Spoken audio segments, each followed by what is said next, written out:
message de M. Sébastien Lecornu, ministre des Armées, et de Mme Patricia Miralles, secrétaire d'État aux anciens combattants, à la mémoire. 8 mai 1945, il y a 78 ans, l'Allemagne nazie capitule devant les Alliés réunis à Berlin. C'est la victoire. Ce jour-là, les forces de la liberté triomphent, non seulement comme une armée, mais aussi comme une idéologie qui écrasait l'Europe et la liberté de ses peuples. Après 6 années de guerre, l'écho de l'armistice se répand partout sur le continent, apportant au peuple la joie de la libération et la fierté d'avoir vaincu. Après 6 années de terreur, la lumière se lève enfin sur tout un pays, révélant à la fois l'opprobre de ceux qui ont collaboré et le courage de ceux qui ont résisté pour permettre la victoire. Il y a 80 ans, l'année 1943 fut une année terrible. La répression s'accroît, l'extermination des Juifs d'Europe et des opposants au régime nazi bat son plein.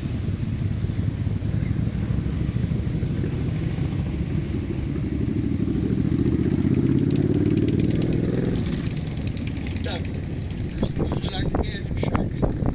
À l'Est, les armées nazies ont perdu la bataille de Stalingrad. Au Sud, les Alliés ont débarqué en Afrique du Nord. Ils le feront bientôt en Italie. La Corse est libérée en septembre.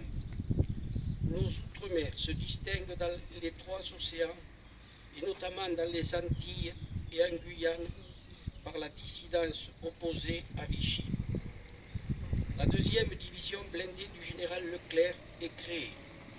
Elle débarquera quelques mois plus tard en Normandie, avant de libérer Paris, puis Strasbourg. Il n'y a plus une parcelle de notre territoire où l'on ne compte de résistants à l'occupant. Chacun peut ressentir que le destin des armes a basculé.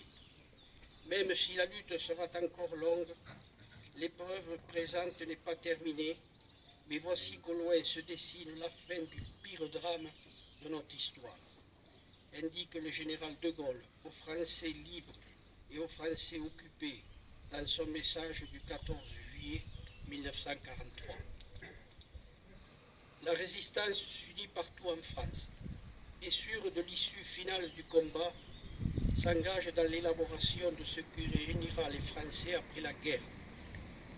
Les ombres qui pèsent sur le destin de la nation s'éclaircissent assez pour qu'un dessein pour la France d'après-guerre puisse commencer à être tracé.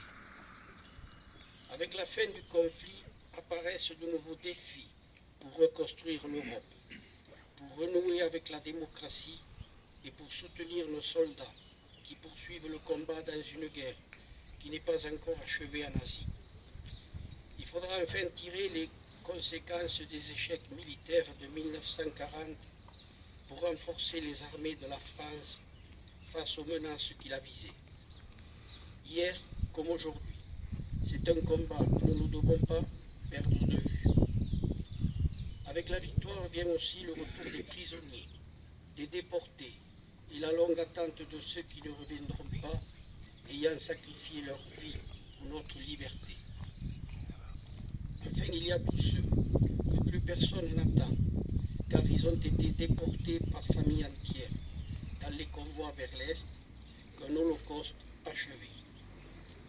Écoutons les survivants et les vétérans qui nous transmettent la mémoire de leurs compagnons pour que leurs témoignages ne disparaissent pas avec eux et qu'il inspire ceux qui s'imaginent leur liberté définitivement acquise.